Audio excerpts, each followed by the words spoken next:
यस video हेरिराख्नुभएका सम्पूर्णमा नमस्कार टक्राउन चाहन्छु। चैतन्य टिभीबाट म भद्र थापा। आज मैले राष्ट्रिय शिक्षा नीति 2076 हैन, जसको चाहिँ विशेष गरेर उच्च शिक्षा सम्बन्धी के व्यवस्था छ राष्ट्रिय शिक्षा नीति 2076 मा भन्ने विषयवस्तुलाई लिएर यहाँ प्रस्तुत भएको छु। हजुरहरुकै निवेदन, हजुरहरुकै रिक्वेस्ट, हजुरहरुकै अनुरोधकै आधारमा मैले यो भिडियो सामग्री तयार गरेको छु। हजुरहरुले सुरुदेखि अन्त्यसम्म हेर्नुहुनेछ भन्ने कुरा चाहिँ विश्वस्त छु र कुनै पनि स्किप नगरेर, कुनै पनि ठाउँमा चाहिँ स्किप नगरेर हेर्नुहोला। यदि तपाई त्रिविश्व आयोगको तयारीमा हुनुहुन्छ, यदि तपाई लोकसेवा आयोगको तयारीमा हुनुहुन्छ भने यो भिडियो अत्यन्तै उपयोगी हुनेछ भन्ने कुरा चाहिँ मैले विश्वास गरेको छु। अब सुरु गरौँ आजको विषयवस्तु। राष्ट्रिय शिक्षा नीति 2076 नीति तथा कार्यनीति हामी हेर्छौं। यसका अब यसको दूरदृष्टि के छ त है? अब यसको भिजन के छ त भन्दा राष्ट्रिय शिक्षा नीति 2076 को भिजन के हो त हैन? शिक्षित, सभ्य, स्वस्थ र सक्षम जनशक्ति, सामाजिक न्याय, रूपान्तरण र समृद्धि। के रहेछ त भन्दा शिक्षित, सभ्य, स्वस्थ र सक्षम जनशक्ति, सामाजिक न्याय, रूपान्तरण र समृद्धि भन्ने छ। सी स सो स सा न्याय रूप स। यसको चाहिँ के छ त भन्दा दूरदृष्टि यसरी पनि तपाईले कन्ट गर्न सक्नुहुन्छ। कहिले कसो राष्ट्रिय शिक्षा नीतिको दूरदृष्टि के हो भनेर सोध्न सक्छ। दूरदृष्टि के रहेछ भने शिक्षित, सभ्य, स्वस्थ र सक्षम जनशक्ति, सामाजिक न्याय, रूपान्तरण र समृद्धि। अब लक्ष्य के छ त है? अब लक्ष्य के छ त भने सबै तहको शिक्षालाई प्रतिस्पर्धी, प्रविधि मैत्री, रोजगारमूलक र उत्पादनमुखी, यी तीनवटा चारवटा शब्दहरु याद गर्नु चाहिँ प्रतिस्पर्धी, प्रविधि मैत्री, रोजगारमूलक र उत्पादनमुखी बनाई। त्यसलाई बनाउनु भने सबै तहको शिक्षालाई हैन, सबै तहको शिक्षालाई प्रतिस्पर्धी, प्रविधि मैत्री, रोजगारमूलक र उत्पादनमुखी बनाई देशको आवश्यकता अनुसार अनुरूपको मानव संसाधन विकास गर्ने भन्ने यसको लक्ष्य रहेको छ। त्यसको लक्ष्य भन्दा राष्ट्रिय शिक्षा नीति 2076 को हैन हो। त्यसकारण अब हामीले हैन राष्ट्रिय शिक्षा नीति 2076 को आवश्यकता किन पर्छ त है? राष्ट्रिय शिक्षा नीति 2076 को आवश्यकता किन पर्यो त समग्रमा हैन? विशेष गरी शिक्षा प्राप्त गर्ने प्रत्येक व्यक्तिको आधारभूत मौलिक हकलाई व्यवहारमा कार्यान्वयन गर्न हैन। संविधान त पनि मौलिक हकहरुको व्यवस्था गरेको छ। शिक्षा सम्बन्धी हक नै छ हैन। अन्य मौलिक हकहरुमा पनि उच्च शिक्षालाई चाहिँ एउटा के गरेको छ, व्यवस्था गरेको छ। त्यसकारण प्रत्येक शिक्षा प्राप्त गर्ने प्रत्येक व्यक्तिको आधारभूत मौलिक हकलाई व्यवहारमा कार्यान्वयन गर्न चाहिँ राष्ट्रिय शिक्षा नीति 2076 को आवश्यकता परेको। संघीय लोकतान्त्रिक गणतन्त्रको मान्यता अनुरूप हैन शिक्षामा सबैको सरल, सहज र समतामूलक पहुँच सुनिश्चित गर्ने हैन, माथि चाहिँ कार्यान्वयन गर्ने, यसलाई चाहिँ शिक्षामा एक्सेस के पहुँच सुनिश्चित गर्नको लागि चाहिँ रहेछ। त्यसकारण शिक्षालाई सर्वव्यापी, जीवनोपयोगी, प्रतिस्पर्धी एवं गुणस्तरयुक्त बनाउन शिक्षा संघीय ढाँचा अनुरूप सरकारका तीनवटै तहमा शिक्षा प्रशासन प्रभावकारी एवं नतिजामूलक ढंगले सञ्चालन गरी जनताको शिक्षा प्राप्तिको अधिकार सुनिश्चित गर्न हैन। जनताको शिक्षा प्राप्त गर्ने अधिकार हो नि त। हो त्यसकारण प्रशासन पनि के हुनु पर्यो, प्रभावकारी एवं नतिजामूलक ढंगले सञ्चालन गरिनुपर्छ हैन। संघीय संचार एउटा संघीय संरचनामा प्रस्थान गरिसकेको नेपाल राज्यमा तीनवटै तहमा हैन विविध किसिमको शिक्षा प्रशासन पनि त्यही अनुसारको चाहिँ एउटा रूपान्तरण भइरहेको अवस्थामा त्यस्तो शिक्षा प्रशासन प्रभावकारी एवं नतिजामूलक ढंगले सञ्चालन गरी जनताको शिक्षा प्राप्तिको अधिकार सुनिश्चित गर्न पनि राष्ट्रिय शिक्षा नीति 2076 को आवश्यकता परेको। त्यसै गरेर छरिएर रहेका शिक्षा क्षेत्रका नीतिहरूलाई एकीकृत र संहिताबद्ध गरी एकीकृत राष्ट्रिय शिक्षा नीतिको खाँचो पूरा गर्न। वास्तवमा एकीकृत राष्ट्रिय शिक्षा नीतिको खाँचो परेको थियो के हाम्रो उच्च शिक्षा नीति 2074 तपाईको तालिम नीति छ। यस्ता विभिन्न किसिमका नीतिहरू थिए जसले शिक्षा सम्बन्धी हेर्छ हैन, समग्र शिक्षालाई त्यसका टुक्रा-टुक्रामा हैन विभिन्न विशिष्ट क्षेत्रलाई मात्रै हेरेर नीतिहरू बनाइनु भन्दा एउटा चाहिँ एकीकृत राष्ट्रिय शिक्षा नीतिको खाँचो पूरा गर्न चाहिँ राष्ट्रिय शिक्षा नीति 2076 को आवश्यकता परेको। यो नीति बने पश्चात केही धेरै नीतिहरू चाहिँ शिक्षा सम्बन्धी नीतिहरू के खारेज भएका थिए है। हो यो 5वटा बुँदा चाहिँ स्पष्टसँग हेर्नु होला, जुन राष्ट्रिय शिक्षा नीति 2076 मा स्पष्ट उल्लेख गरिएको छ। अब राष्ट्रिय शिक्षा नीति 2076 नीति तथा कार्यनीति हामी हेर्छौँ। यो मैले यहाँ स्क्रिनमा देख्न सक्नुहुन्छ 12वटा चाहिँ बुँदाहरू, यी कार्यनीतिहरू यो उच्च शिक्षा सम्बन्धी मात्रै हो है।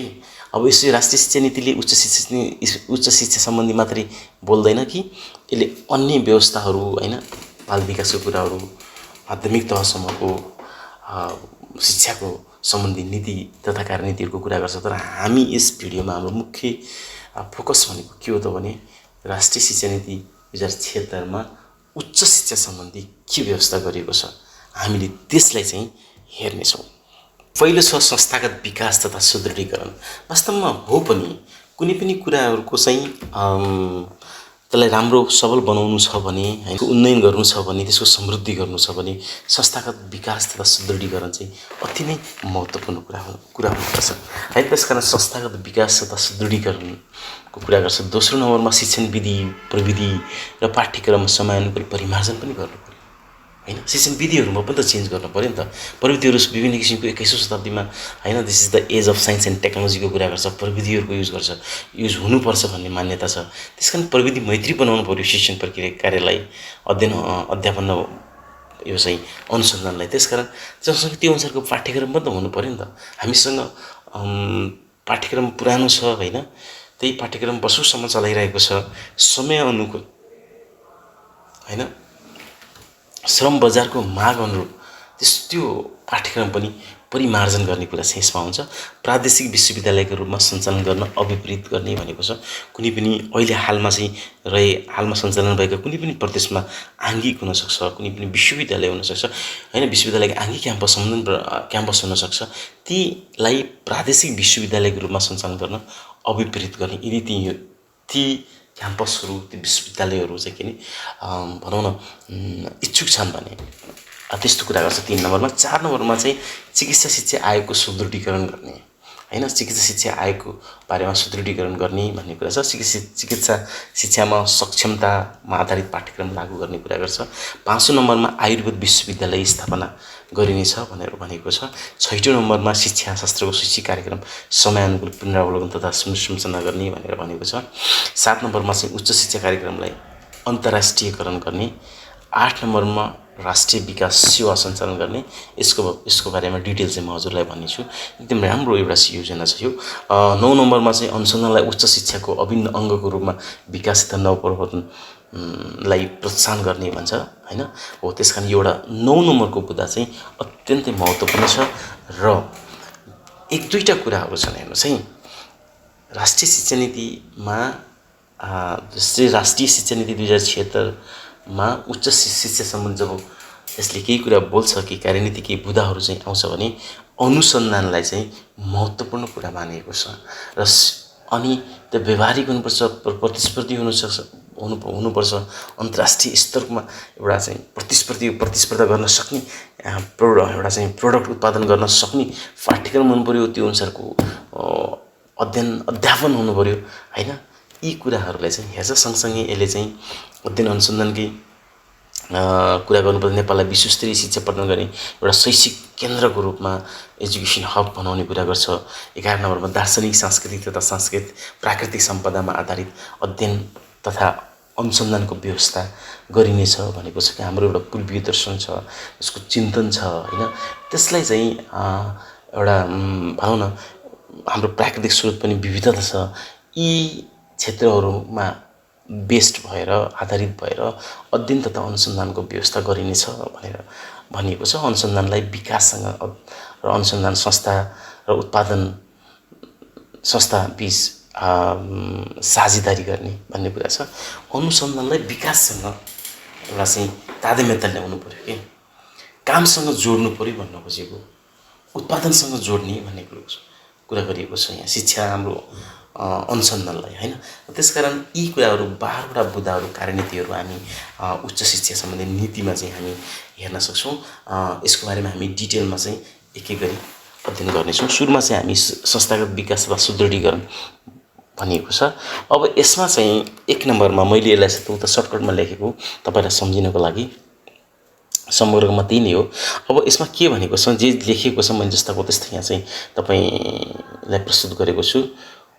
उच्च शिक्षामा समन्वय अनुदान वितरण, राम्रोसँग हेर्नुहोस् है, यो उच्च शिक्षामा समन्वय अनुदान वितरण, गुणस्तर सुनिश्चितता तथा प्रत्यायन, राष्ट्रिय योग्यता परीक्षण, मापदण्ड निर्धारण, अनुगमन तथा नियमन लगायतका कार्य गर्न संस्थागत विकास तथा सुदृढीकरण गर्ने भनेको छ।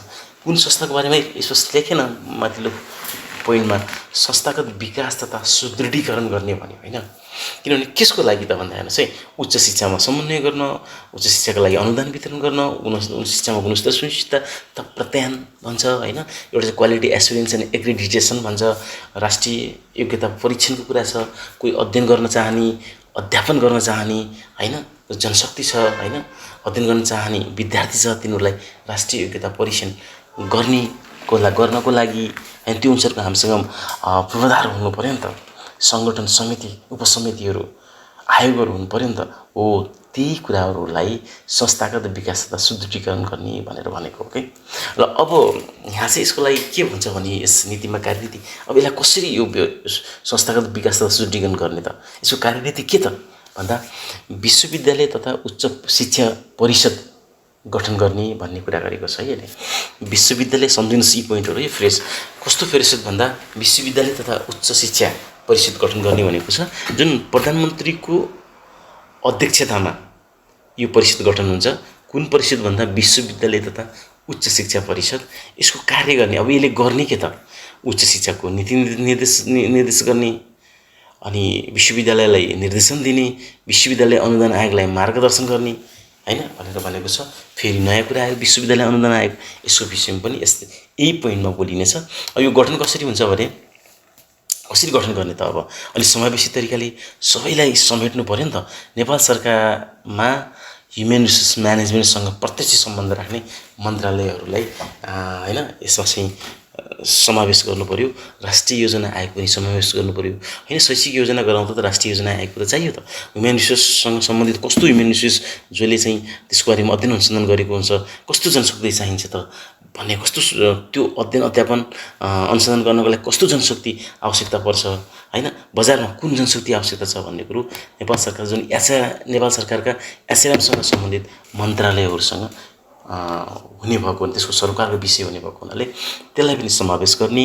राष्ट्रिय योजना आयोग, विश्वविद्यालयका उपकुलपतिहरू, शिक्षाविदहरू, प्रतिष्ठित स्थानीयताका प्रतिनिधिहरूलाई पनि राख्नु पर्यो, किनभने समन्वयको कुरा हुनसक्छ हैन। त्यसकारण उद्योग, व्यवसायी, व्यापारी, चन्दादाता तथा समाजसेवीलाई पनि यस समितिमा, कुन समितिमा भन्दा विश्वविद्यालय तथा उच्च शिक्षा परिषद गठन गरिनेछ भनेको छ हैन। त्यसको लागि प्रधानमन्त्रीको अध्यक्षतामा, त्यसमा यी व्यक्तिहरू विभिन्न हैन डिफ्रेन्ट एउटा ब्याकग्राउन्डका चाहिँ जुन उच्च शिक्षामा योगदान दिन सक्ने हैन, उच्च शिक्षासँग सम्बन्धित सरकारवालालाई चाहिँ के गर्न सकिन्छ त भन्दाखेरि समावेश गरिनेछ भनेर भनिएको छ। अब हामी अघि कुरा गऱ्यौँ विश्वविद्यालय अनुदान आयोगलाई मार्गदर्शन गर्ने भनेको छ, जसले विश्वविद्यालय तथा उच्च शिक्षा परिषदले गर्ने गर्दछ। अब विश्वविद्यालय अनुदान आयोगको संस्थागत सुदृढीकरण गर्ने भनेको छ।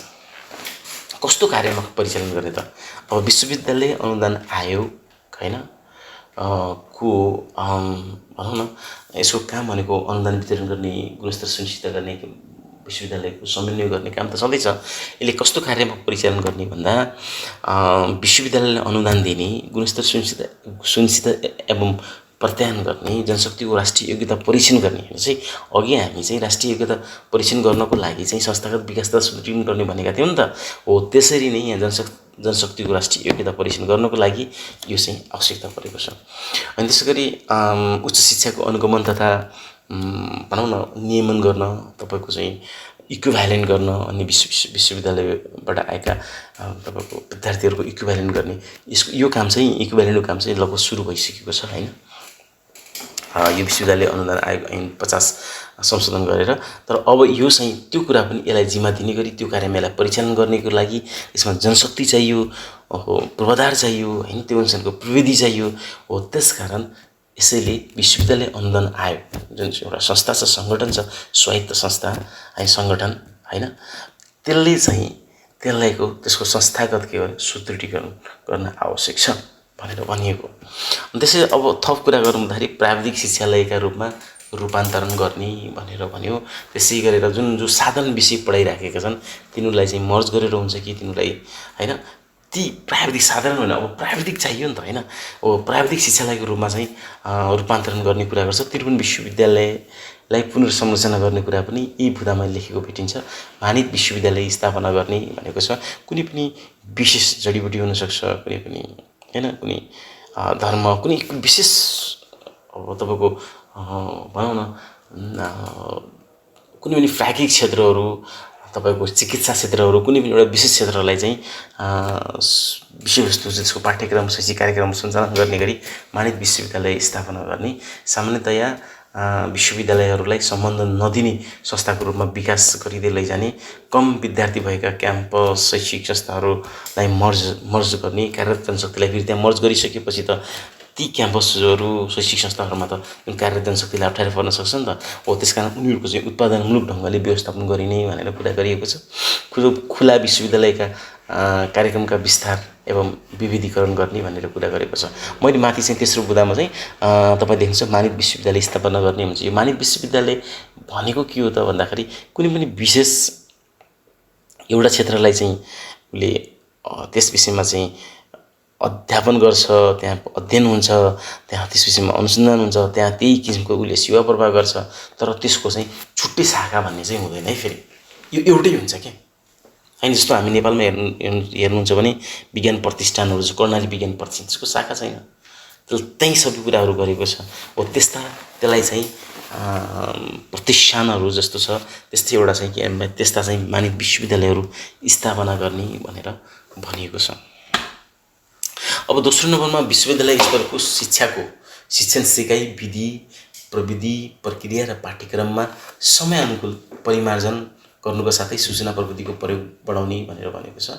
यो सूचना जस्तो हामी संस्थागत सुधार गरेर मात्रै भएन नि त, हामीले पुरानै एउटा चाहिँ टिचर सेन्टर शिक्षण सिकाइ छ जुन, त्यसलाई नै हामीले सधैँ के गर्नुपर्छ, शिक्षण विधि छ त्यसरी नै हामीले अवलम्बन गरिराख्नुपर्छ भन्ने छैन नि त। हो त्यो शिक्षण सिकाइ विधि के हो त, त्यसमा पनि के हो समयानुकूल एउटा परिवर्तन गर्नु पऱ्यो, परिमार्जन गर्नु पऱ्यो, त्यसको प्रविधिको प्रयोग गर्नु पऱ्यो। त्यहाँ पहिला के प्रविधि छ, अहिले कुन प्रविधि छ, प्रक्रिया के हो, मुख्यतया के छ अझ पाठ्यक्रम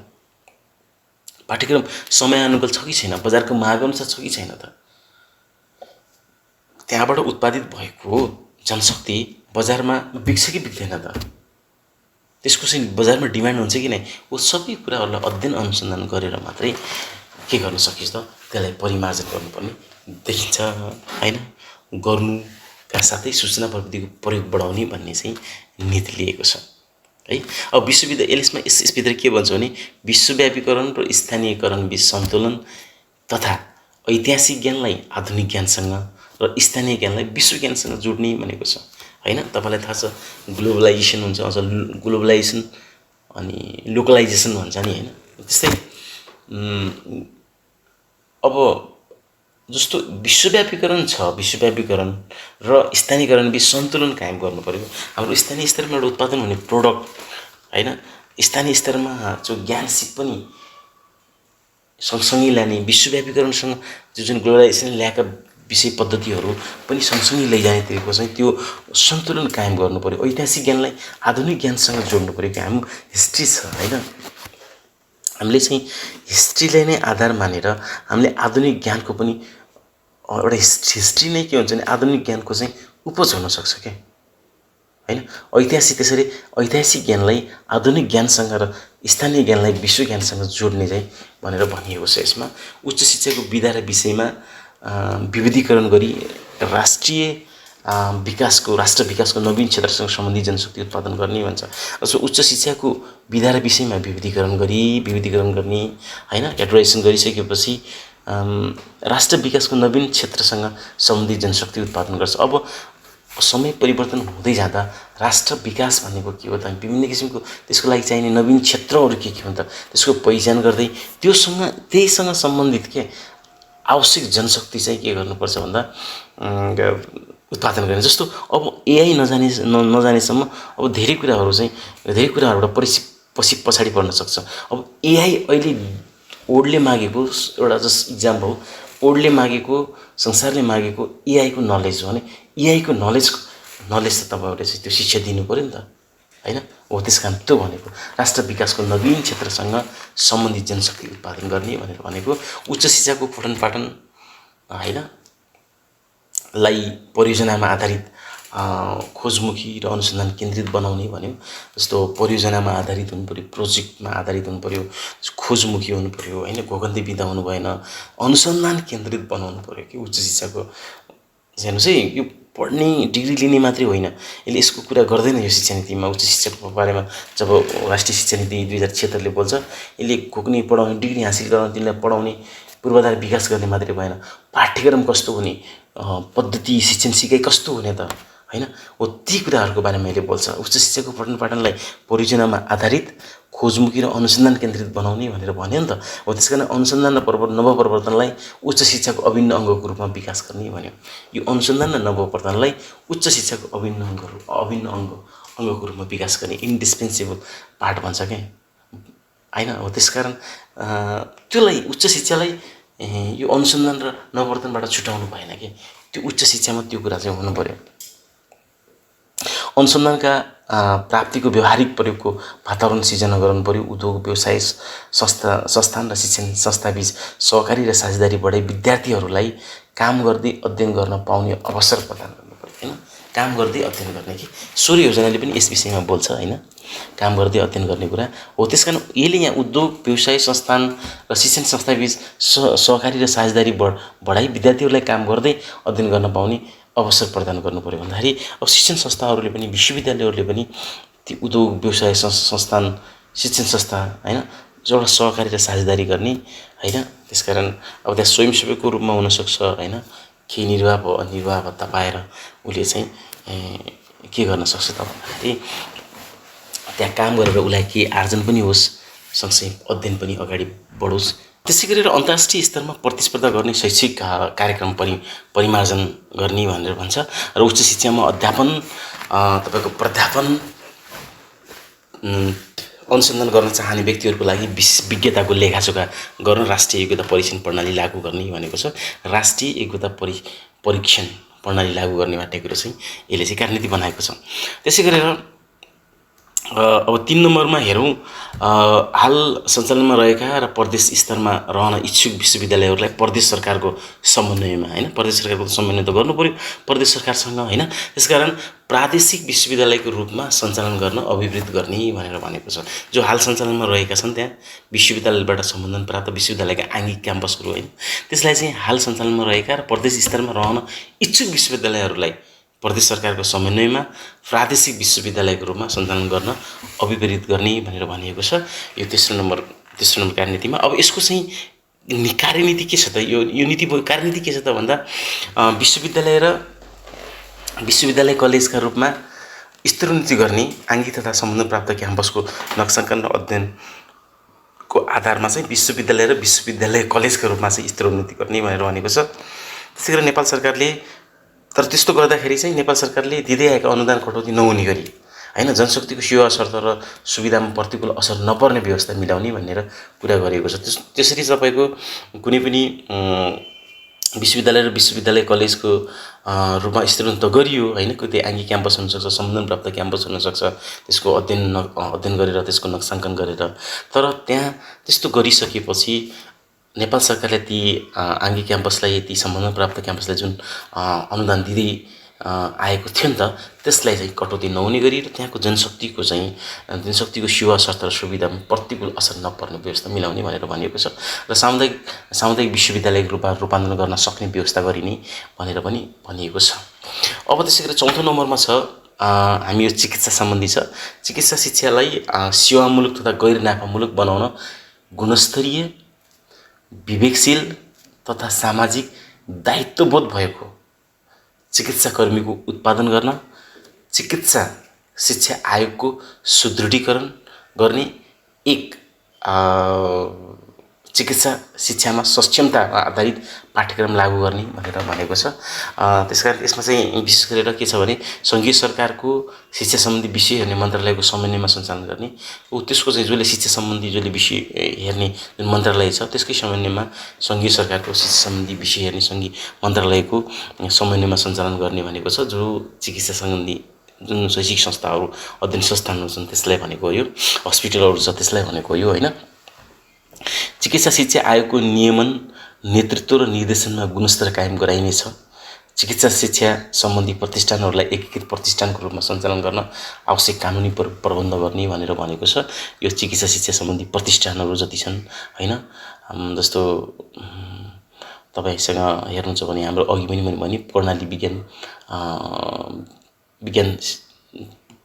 प्रतिष्ठान छ होइन, चिकित्सा विज्ञान प्रतिष्ठान हो। त्यसलाई चाहिँ जति प्रतिष्ठान छ तीहरूलाई एकीकृत प्रतिष्ठानको रूपमा सञ्चालन गर्न आवश्यक कानुनी प्रबन्धन गर्ने भनेर चाहिँ कार्यनीति बनाएको छ। त्यसै गरी चिकित्सा शिक्षाको पाठ्यक्रमले नैतिक मूल्य, हेर्नुहोस् है अति महत्त्वपूर्ण कुरा हो कि चिकित्सा शिक्षाको कार्यक्रमले नैतिक मूल्य, मान्यता, संचार, सिप एवं समुदायप्रति दायित्वबोध गर्ने खालको विषयवस्तु समेत समेट्नुपर्ने भनेर भनेको छ। छात्रवृत्तिमा अध्ययन गरेका विद्यार्थीहरूले अध्ययन गरे पश्चात कानुन बमोजिमको अवधिभर अनिवार्य सेवा गर्नुपर्ने व्यवस्था मिलाउने भनेर भनेको छ। यसमा विशेष गरी 4 नम्बरले चाहिँ यो चिकित्सा शिक्षालाई बढी सम्बन्धी चाहिँ बोलेको छ र यसलाई चाहिँ सेवामूलक बनाउनुपर्छ, गैर नाफामूलक बनाउनुपर्छ, गुणस्तरीय, विवेकशील भन्ने होइन र तथा सामाजिक दायित्वबोध भएको चिकित्साकर्मीको उत्पादन गर्ने कुरा गर्छ क्या यसले। हेर्नुहोस् गुणस्तरीय जस्तै छ, विवेकशील पनि हुनु पर्यो र सामाजिक दायित्व पनि भएको चिकित्साकर्मीको उत्पादन गर्ने चिकित्सा शिक्षा आयोगको सुदृढीकरण गर्ने भनेर भनेको छ। र अनि अर्को महत्त्वपूर्ण कुरा चाहिँ यसका चाहिँ भित्र चाहिँ के छ भने जति पनि चिकित्सा सम्बन्धी के अरे त्यो सम्बन्धी विषय हेर्ने तपाईँको शैक्षिक संस्थाहरू हुन्छ होइन, हस्पिटलहरू हुन्छ, त्यसलाई चाहिँ सङ्घीय सरकारको फेरि शिक्षा सम्बन्धी विषय हेर्ने मन्त्रालयको समन्वयमा सञ्चालन गर्ने भनेको छ। त्यसै गरेर अर्को कुरा चाहिँ चिकित्सा सम्बन्धी प्रतिष्ठानलाई एकीकृत प्रतिष्ठानको रूपमा सञ्चालन गर्ने कुरा गरिएको छ। अब चिकित्सा सम्बन्धी जो पाठ्यपुस्तक छ त्यसमा चाहिँ के छ भने भनौँ न एउटा नैतिक मूल्य, मान्यता, संचार, सिप तथा समुदायप्रति दायित्वबोध, हेर्नुहोस् है यो संविधानप्रति दायित्वबोध बुझ्नुहोस्। हेर्नुहोस् किनभने यो नाफामूलक मात्रै भयो भने यो दायित्व मान्छेले बिर्सिने हो। गैर नाफामूलक होइन सेवामूलक जब त्यो सोच त्यो तपाईँको हाम्रो दिमाग मन मस्तिष्कमा आउँछ नि त्यसपछि मान्छे समाज समुदायप्रति दायित्वबोध हुने त हुने हो। त्यसकारण चिकित्सा शिक्षाको पाठ्यक्रमले नैतिक मूल्य, मान्यता, संचार, सिप एवं समुदायप्रति दायित्वबोध गर्ने खालको विषयवस्तु समेत समेट्नुपर्ने भनेर भनिएको छ। अब जो छात्रवृत्तिमा पढ्छन् होइन, नेपाल सरकारले चाहिँ छात्रवृत्तिमा जसलाई अध्ययन गरेका छन् छात्रवृत्तिमा जुन विद्यार्थीहरूले त्यसले कानुन त्यो अध्ययन सकिए पश्चात कानुन बमोजिमको अवधिभर अनिवार्य सेवा गर्नुपर्ने व्यवस्था मिलाउने भनेर भनेको छ। 5 नम्बरमा चाहिँ यसले चाहिँ आयुर्वेद विश्वविद्यालय स्थापना गर्ने कुरा गर्छ होइन। के भन्छ भने 5 नम्बरमा आयुर्वेद चिकित्सा क्षेत्रमा स्वदेशमै विशेषज्ञ जनशक्तिको उत्पादन, औषधि उत्पादन र गुणस्तर अभिवृद्धि, 3टा कुरा। जनशक्ति उत्पादन के सम्बन्धी स्वदेशमै है, आयुर्वेद चिकित्सा सम्बन्धी क्षेत्रमा जनशक्तिको उत्पादन, औषधि उत्पादन र गुणस्तर अभिवृद्धि गर्न आयुर्वेद विश्वविद्यालय स्थापना गर्ने भनेको छ। एउटा चाहिँ नेपालमा छुट्टै आयुर्वेद विश्वविद्यालय स्थापना गर्ने किसको आधारमा त भने मागको आधारमा प्रत्येक प्रदेशमा आयुर्वेद कलेज स्थापना गर्न सकिने भनेर भनेको छ है, मागको आधारमा। फेरि होइन प्रदेश वाइज चाहिँ के छ भने छुट्टै आयुर्वेद विश्वविद्यालय स्थापना गर्ने। स्वास्थ्य सम्बन्धी संज्ञाहरू जस्तो तपाईँको मेडिसिन हुन्छ, डेन्टिस्ट हुन्छ, नर्सिङ, जनस्वास्थ्य र फार्मेसी आदिका पाठ्यक्रममा पनि आयुर्वेद सम्बन्धी विषयवस्तु समावेश गर्नुपर्नेछ फेरि होइन। किनभने डेन्टिस्टहरूले पनि एकातिर चाहिँ पढाइरहेको छ भने त्यो क्षेत्रमा पनि आयुर्वेदको कुरा चाहिँ ल्याउनु पर्यो क्या। हो यसले यस्तो गर्ने कुरा है। अब 6 नम्बरमा उच्च शिक्षामा विभिन्न विधामा अध्ययन तथा अनुसन्धान विस्तार गर्नुका साथै हालको शिक्षाशास्त्रको शैक्षिक कार्यक्रमको समयानुकूल पुनरावलोकन तथा पुनर्संरचना गर्ने भनेर भनेको छ। हाम्रो यो एजुकेसन डिपार्टमेन्ट, एजुकेसन त्यो संकाय छ, शिक्षा संकाय, शास्त्र संकायको शैक्षिक कार्यक्रम छ नि त्यसलाई समयानुकूल चाहिँ पुनरावलोकन तथा पुनर्संरचना गर्ने भनेर चाहिँ तपाईँको उच्च शिक्षाको नीतिमा उल्लेख गरेको छ। नवीन कार्यक्रम विस्तार गरी आवश्यक जनशक्ति विस्तार गर्ने भन्छ। जसरी प्राज्ञिक डिग्री पुरा गरेपछि मात्र पेसागत डिग्री प्रदान गर्ने व्यवस्था मिलाउने। तर हाम्रो शिक्षा शास्त्र सङ्कायमा सँगसँगै अब टिचिङ प्र्याक्टिसको कुरा गरिन्छ, उसको चाहिँ पेसागत कुरा हो नि त, त्यो त पछि उसले प्रयोग गर्ने हो। त्यो कुरालाई सँगसँगै भन्दा पनि प्राज्ञिक डिग्री कम्प्लिट पुरा गर्ने र पछि चाहिँ होइन पेसागत डिग्री चाहिँ प्रदान गर्ने, त्यसपछि मात्रै पेसागत डिग्री प्रदान गर्ने व्यवस्था मिलाउने भन्ने कुरो छ। अति नै महत्त्वपूर्ण कुरो। अब 7 नम्बरमा चाहिँ अब के भन्छ भने अन्तर्राष्ट्रियकरणको कुरा गर्छ। हाम्रो उच्च शिक्षा कार्यक्रमहरूमा अन्तर्राष्ट्रिय विद्यार्थीहरू पनि आकर्षित हुने गरी गुणस्तर र अध्ययन विधि तय गरी नेपालका उच्च शिक्षाका कार्यक्रमहरूलाई अन्तर्राष्ट्रियकरण गर्ने भन्यो। हामीले एउटा बुझ्दा थियो नेपालका उच्च शिक्षाका कार्यक्रमहरूलाई अन्तर्राष्ट्रियकरण गर्ने, होइन, नेपाली परम्परागत ज्ञान सिप र प्रविधिको अनुसन्धान गरी प्रतिलिपि अधिकारको सुनिश्चिततासहित विश्वस्तरमा विस्तार गर्ने भनेर भनिएको छ। त्यसैगरी अब यसमा चाहिँ के छ भने हामी हेर्छौँ मानविकी समाजशास्त्र एवं मानवशास्त्रको विद्यार्थीहरूको लागि उत्कृष्ट अध्ययन केन्द्र बनाइने भनेको छ। कारण के त भन्दाखेरि नेपाल विविध भाषाभाषी, जात जाति, धर्म तथा संस्कृति, रीतिरिवाज एवं रहनसहन भएको मुलुक हो, होइन, सबैलाई थाहा छ। अब यसमा चाहिँ मानविकी पढेका विद्यार्थीहरू, समाजशास्त्र पढेका विद्यार्थीहरू, मानवशास्त्रको विद्यार्थीहरूलाई चाहिँ एउटा उत्कृष्ट अध्ययन केन्द्र बन्न सक्छ नि त। हो त्यस कारणले यसलाई चाहिँ उत्कृष्ट अध्ययन केन्द्र बनाइने भनेर भनेको छ। अनि एउटा चाहिँ अब हामी प्राणी वनस्पति तथा वातावरण सम्बन्धी अध्ययन केन्द्र स्थापना गर्ने कुरा पनि भन्यो। किन त? अब यसको कारण के त भने नेपाल जैविक विविधता र हिमाल, पहाड र तराईको प्राकृतिक एवं भौगोलिक विविधतायुक्त एउटा के हो त देश हो। त्यसकारण यसलाई चाहिँ योसँग सम्बन्धित होइन विषयवस्तुमा चाहिँ अध्ययन गर्नको लागि होइन प्राणी वनस्पति तथा वातावरण सम्बन्धी अध्ययन केन्द्र स्थापना गर्ने भनेर कार्यनीति बनाइएको छ। त्यसै गरेर उच्च हिमाली क्षेत्रलाई पर्वतीय अध्ययन केन्द्रको रूपमा स्थापना गर्ने, साहसी खेलको शिक्षण होइन प्रशिक्षण तथा प्रतियोगिता सञ्चालन मार्फत विदेशी पर्यटक तथा विद्यार्थीहरूलाई आकर्षित गर्ने भन्ने हेर्नुहोस् है। यसमा मुख्य गरी चाहिँ हाम्रो उच्च शिक्षालाई अन्तर्राष्ट्रियकरण गर्ने भन्ने कुरा गर्यो, अन्तर्राष्ट्रिय विद्यार्थीहरूलाई आकर्षण गर्ने कुरा गर्यो। हाम्रो धार्मिक रूपमा हाम्रो भाषा, जात जाति, धर्म तथा संस्कृति, रीतिरिवाजमा हाम्रो चाहिँ के छ भने भिन्न छ, विविधता छ। यसलाई चाहिँ यसको बारेमा कोही जान्न चाहन्छ भने, विदेशीहरू जान्न चाहन्छ भने, स्वदेशीहरू जान्न चाहन्छन् भने यसलाई उत्कृष्ट अध्ययन केन्द्रको रूपमा विकास गर्न सकियो। जस्तै अध्ययन केन्द्रमा अर्को के भने प्राणी वनस्पति तथा वातावरण सम्बन्धी, किनभने हाम्रो जैविक विविधता छ, भौगोलिक विविधता छ, होइन, प्राकृतिक विविधता छ, यस सम्बन्धी विषय होइन यसलाई चाहिँ अध्ययन गर्ने विषयवस्तु यथेष्ट छन् के हो। त्यसकारण प्राणी वनस्पति तथा वातावरण सम्बन्धी अध्ययन केन्द्र स्थापना गर्न पनि यो अति नै महत्त्वपूर्ण छ। त्यसै गरेर उच्च हिमाली क्षेत्रलाई पर्वतीय अध्ययन केन्द्रको रूपमा विस्थापना गर्न सकियो। साहसी खेलहरू जस्तो हो, राफ्टिङ हुन्छ, क्लाइम्बिङ हुन्छ, होइन, त्यो सम्बन्धी शिक्षण गर्ने, त्यो हुन्छ प्रशिक्षण दिने, विभिन्न किसिमको प्रतियोगिता सञ्चालन गर्ने हो। यस्तो गऱ्यो भने विदेशी पर्यटकहरूलाई, विद्यार्थीहरूलाई आकर्षित गर्न सकिन्छ भनेर यो कार्यनीति भयो, माथिको चाहिँ नीति भयो, होइन। अब 8 नम्बरमा चाहिँ उच्च शिक्षा हासिल गरिसकेपछि कामको संसारमा प्रवेश गर्न आवश्यक पर्ने ज्ञान सिप अभिवृद्धिको व्यावहारिक अनुभव हासिल गर्न र उच्च शिक्षाको लाभ प्रत्यक्ष रूपमा जनता समक्ष पुर्याउन अनिवार्य स्वयंसेवकीय सामाजिक सेवाका रूपमा राष्ट्रिय विकास सेवा सञ्चालन गर्ने भनेर भनेको छ।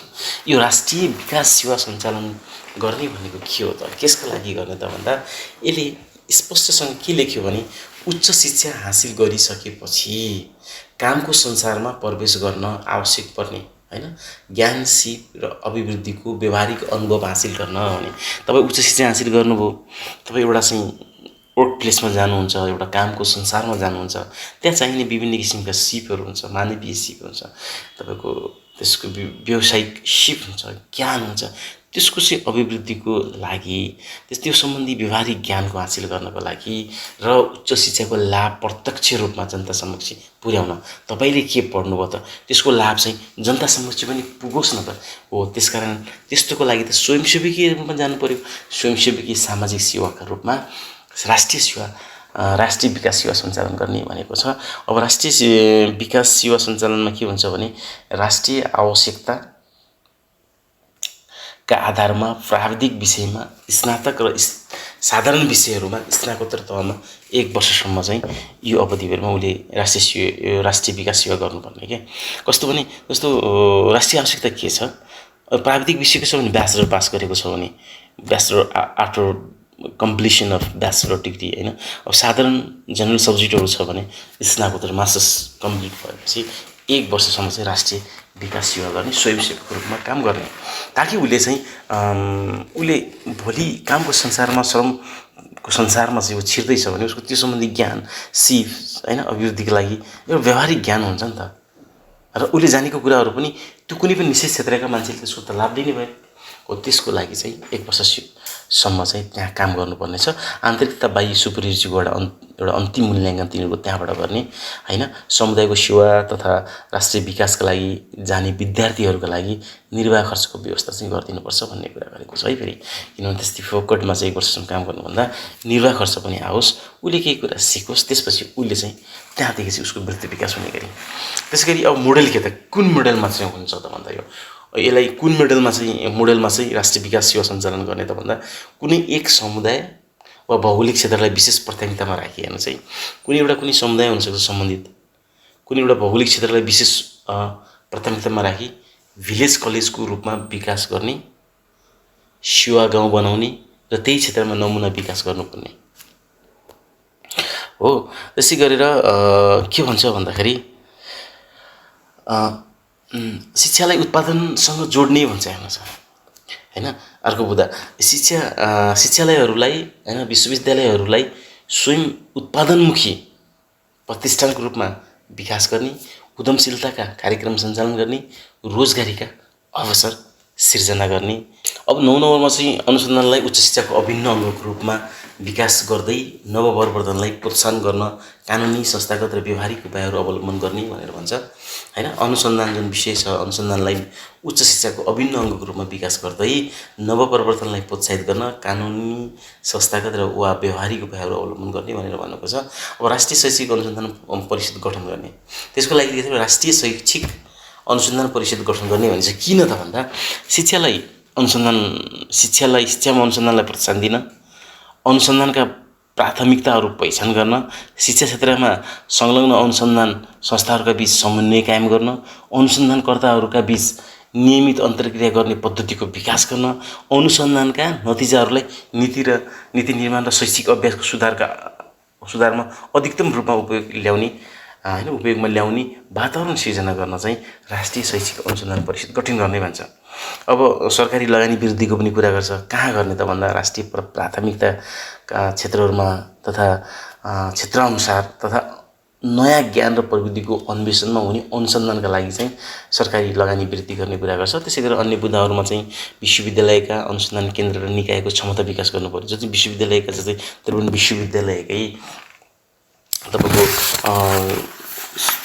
तपाईँको अनुसन्धान केन्द्रहरू छन्, त्यसको चाहिँ के त क्षमता विकास गरिनुपर्ने भन्ने कुरा चाहिँ गर्यो कि होइन। त्यसै गरेर अब अनुसन्धानका कार्यहरू समसामयिक परिभाषण गर्नु पऱ्यो होइन। अनुसन्धान कार्यक्रमहरू चाहिँ के गर्नु पऱ्यो, समसामयिक परिभाषण गर्नु पऱ्यो। समय राष्ट्रलाई के आवश्यकता छ, कुन प्रकृतिको चाहिँ अहिले अध्ययन अनुसन्धान चलिरहेको छ, त्यसको ट्रेन्ड के छ होइन, आवश्यकता के छ, राज्यलाई के आवश्यकता पर्छ, विश्वलाई के आवश्यकता पर्छ होइन, समस्या के छ विश्वमा कुन कुराबाट जगडिएको छ, त्यस सम्बन्धी चाहिँ अध्ययन अनुसन्धान गर्न चाहिँ समय सामयिक परिमार्जन गर्नु पऱ्यो अनुसन्धानका कार्यक्रमहरूलाई। राज्यका महत्त्वपूर्ण नीति निर्माणमा अनुसन्धानको नतिजाहरूको उपयोग गर्नु पऱ्यो कि यो महत्त्वपूर्ण कुरा हो। जस्तो अब यसले के भन्छ भने यसको कार्यनीतिमा अब कानुनी संस्थागत र व्यवहारिक उपायहरू अवलम्बन गर्ने भनेको छ होइन। अब यसलाई चाहिँ उच्च शिक्षालाई चाहिँ अनुसन्धानलाई उच्च शिक्षाको अभिन्न अङ्गको रूपमा विकास गर्दै नवप्रवर्तनलाई प्रोत्साहन गर्न कानुनी संस्थागत र व्यवहारिक उपायहरू अवलम्बन गर्ने भन्यो। अब राज्यका महत्त्वपूर्ण नीति निर्माणमा अनुसन्धानका नतिजाहरूको उपयोग गर्नु पऱ्यो क्या, गरिने भनेर भनिएको छ यहाँ। किनभने हामी अध्ययन अनुसन्धान गरिएको छ, कुनै अनुसन्धान केन्द्रले अध्ययन अनुसन्धान गर्छ, विश्वविद्यालय अनुदान आयोगबाट पनि अनुदान प्रदान गरी अध्ययन अनुसन्धान गराइएको छ। तर त्यो अध्ययन अनुसन्धानबाट जुन फाइन्डिङ आउँछ नि, त्यो फाइन्डिङलाई चाहिँ राज्यको समृद्धिको लागि, राज्यको विकासको लागि, राज्यका प्राथमिकता क्षेत्रहरूमा गर्नुपर्ने विकासको लागि, राज्यका महत्त्वपूर्ण नीति निर्माणका समग्रमा राज्यका महत्त्वपूर्ण नीति निर्माणमा ती अनुसन्धानका नतिजाहरूको उपयोग गर्नु पर्यो हैन र हो विश्वविद्यालय तथा प्रतिष्ठानले अनिवार्य रूपमा तोकिए बमोजिम अनुसन्धान कार्य सम्पन्न गर्नुपर्ने। अलि यो म्यान्डेटरी जस्तो हो।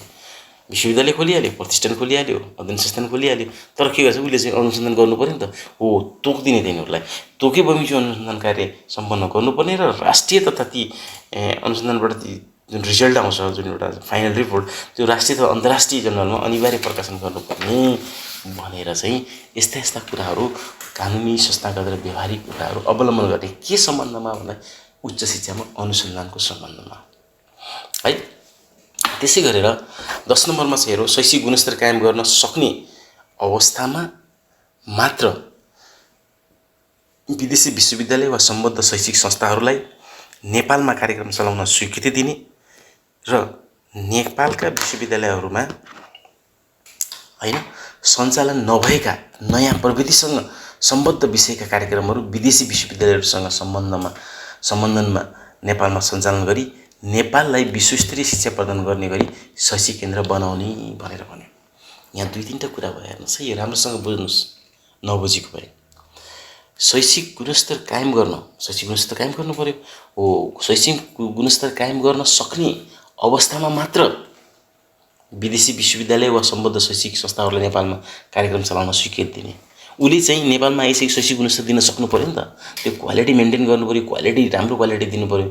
त्यो गर्न सक्छ भन्ने लागेमा त्यसको अध्ययन अनुसन्धान गरेर त्यो गर्छ भन्ने लागेमा मात्र नेपालमा कार्यक्रम चलाउन स्वीकृति दिने र नेपालमा अर्को फेरि नेपालका विश्वविद्यालयहरूमा सञ्चालन नभएका कुनै पनि विश्वविद्यालयमा छैनन् त्यो विषयवस्तु, नयाँ प्रविधि सम्बद्ध विषयका कार्यक्रम छन्।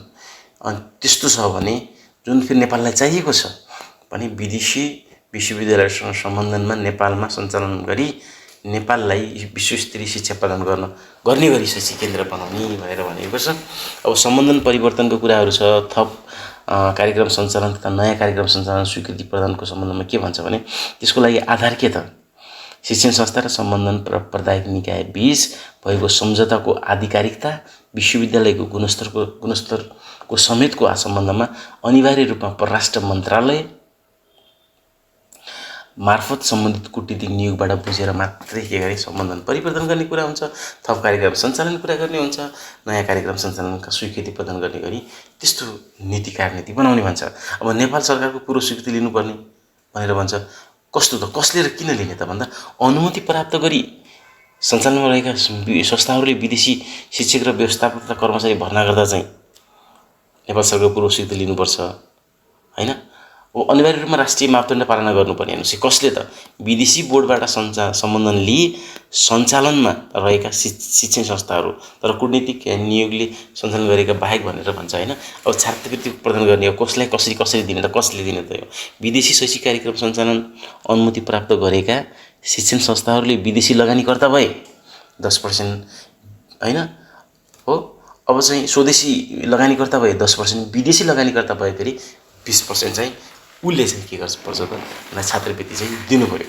कसलाई दिने त भने विभिन्न जेहेन्दार विभिन्न दलित अपाङ्गता भएका विभिन्न व्यक्तिहरूलाई चाहिँ हैन उनीलाई छात्रवृत्तिको व्यवस्था गर्ने भनेर भन्छ। त्यसै गरेर अब 11 नम्बरमा हिन्दू बौद्ध लगायतका हैन पौरस्त्य दर्शन सभ्यता संस्कृति लगायतको केन्द्रबिन्दु बनाई पूर्वीय दर्शन, पूर्वीय चिन्तन, मौलिक दर्शन एवं परम्परा, आयुर्वेद, योग, प्राकृतिक चिकित्सा, मानविकी, समाजशास्त्र, मानवशास्त्र, जैविक विविधता, पर्यटन, जडीबुटी लगायत सम्पदामा आधारित अध्ययन तथा अनुसन्धानको व्यवस्था मिलाउने भनेर भन्छ। यसमा चाहिँ के हुन्छ भन्दाखेरि अध्ययन तथा अनुसन्धान केन्द्रको रूपमा विकास गर्ने कुरा गर्छ हैन। यसको रूपमा विकास गर्ने भन्दा अध्ययन तथा अनुसन्धान केन्द्रको रूपमा विकास गर्ने भन्छ। पूर्वीय दर्शन, चिन्तन, मौलिक दर्शन एवं परम्परा, आयुर्वेद, योग, प्राकृतिक चिकित्सा आदि विषयमा अध्ययन तथा अनुसन्धान केन्द्रको रूपमा विकास गर्नु पर्यो नेपाललाई। सामुदायिक सिकाइ केन्द्र, खुला विश्वविद्यालय तथा विश्वविद्यालय हैन, खुला विद्यालय तथा विश्वविद्यालय पुस्तकालय सञ्जाल विस्तार गर्ने हुन्छ। किन त भन्दा योग, ध्यान र दर्शनको अध्ययन र अभ्यासलाई एउटा चाहिँ माध्यमिक तहसम्म होइन विद्यालय स्तरमा त राख्ने होइन के, त्यस विषयलाई योग, ध्यान र दर्शनको अध्ययन र अभ्यासलाई राष्ट्रिय अभियान र जनसंस्कृतिका रूपमा देशभरि सबै नागरिकमा विस्तार गर्न चाहिँ गरिने भनेर चाहिँ त्यो कार्यनीति बन्यो। अब विशिष्टतामा आधारित कला तथा संस्कृति विश्वविद्यालय वा एकाडेमी मार्फत विदेशी विद्यार्थीहरूलाई आकर्षण गर्ने कुरा पनि यसमा कार्यनीतिमा देख्न सकिन्छ। अब यसको नीति भनेको खासमा के छ भने हाम्रो एउटा मौलिक दर्शन छ, हाम्रो आफ्नै सभ्यता छ हैन, एउटा चाहिँ हाम्रो आफ्नै प्राकृतिक चिकित्सा छ हैन, हो त्यसमा आधारित अध्ययन तथा अनुसन्धानको व्यवस्था मिलाउने भनेर भन्यो। पूर्वीय दर्शनको कुरा हो, त्यसको लागि एउटा अनुसन्धान अध्ययन तथा अनुसन्धान केन्द्रको स्थापना गर्ने विकास गर्ने कुरा गर्यो। सिकाइको कुरा हुनसक्छ, हामी योग ध्यान र दर्शनको कुराहरू हुन्छ, यो चाहिँ विद्यालय यो उच्च शिक्षामा चाहिँ यो लागू गर्नु पर्यो क्या।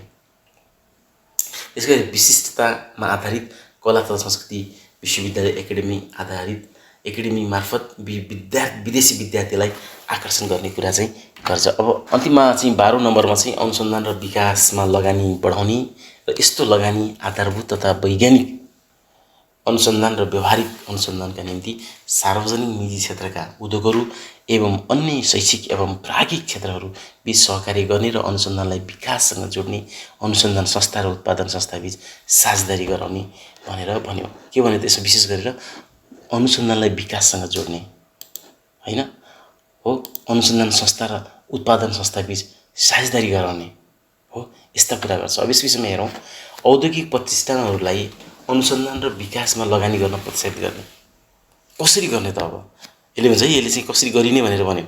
कसरी गरिने त? अब औद्योगिक प्रतिष्ठानहरूलाई अनुसन्धान र विकासमा लगानी गर्न प्रोत्साहित गर्ने, औद्योगिक उत्पादन हुन्छ त्यहाँ, त्यो सम्बन्धित अध्ययन अनुसन्धान भएपछि उसले राम्रो प्रोडक्टिभिटी दिन सक्ने भयो, क्वालिटी दिन सक्ने भयो, प्रोडक्ट दिन सक्ने भयो हैन।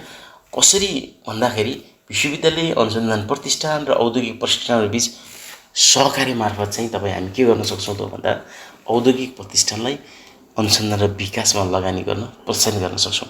त्यसै गरेर विभिन्न निकाय अन्तर्गत सेवा प्रदान गर्दै आएका प्रयोगशालाहरूलाई हैन, विभिन्न किसिमका प्रयोगशालाहरू छन् विभिन्न निकायका, ती प्रयोगशालाहरूलाई सुदृढ गरी राष्ट्रिय स्तरका अनुसन्धानशाला बनाइने हो। अनुसन्धान केन्द्रहरूलाई प्राज्ञिक संस्था अन्तर्गत रहने व्यवस्था मिलाउने, जति पनि अनुसन्धान केन्द्रहरू छन् त्यसलाई प्राज्ञिक संस्थाहरू शैक्षिक संस्थाहरू अन्तर्गत रहने व्यवस्था मिलाउने, विश्वविद्यालय अन्तर्गतका अनुसन्धान संस्थाहरूलाई स्वायत्त र आत्मनिर्भर अनुसन्धान संस्थाका रूपमा विकास गरिने हैन। अनुसन्धान संयन्त्रको स्थापना गर्ने भने कस्तो अनुसन्धान संयन्त्र भन्दाखेरि अनुसन्धान तथा विकास सम्बन्धी कार्यलाई व्यवस्थित गर्न, केन्द्र प्रदेश र स्थानीय तहबीच साझेदारी र सहकार्य गर्न सक्ने गरी आवश्यकता र सम्भावनाको आधारमा अनुसन्धान संयन्त्रको स्थापना गर्ने भन्छ हो। अब महत्त्वपूर्ण के छ भने सुअध्ययन एवं अनुसन्धान गर्ने संस्कारको विकास गर्नुपर्छ क्या।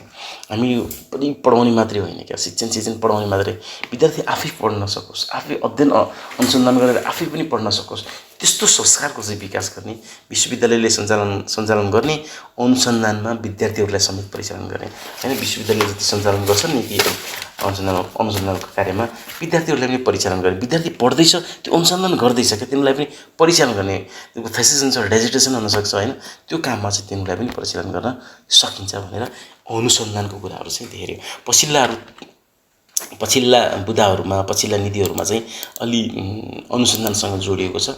समग्रमा के हो त भने उच्च शिक्षालाई व्यवहारिक बनाउनुपर्छ, यो उच्च शिक्षालाई उत्पादनमुखी, बजारमुखी, रोजगारमूलक, जनशक्ति उत्पादन गर्नको लागि पाठ्यक्रम पनि समयानुकूल परिमार्जन हुनु पर्यो।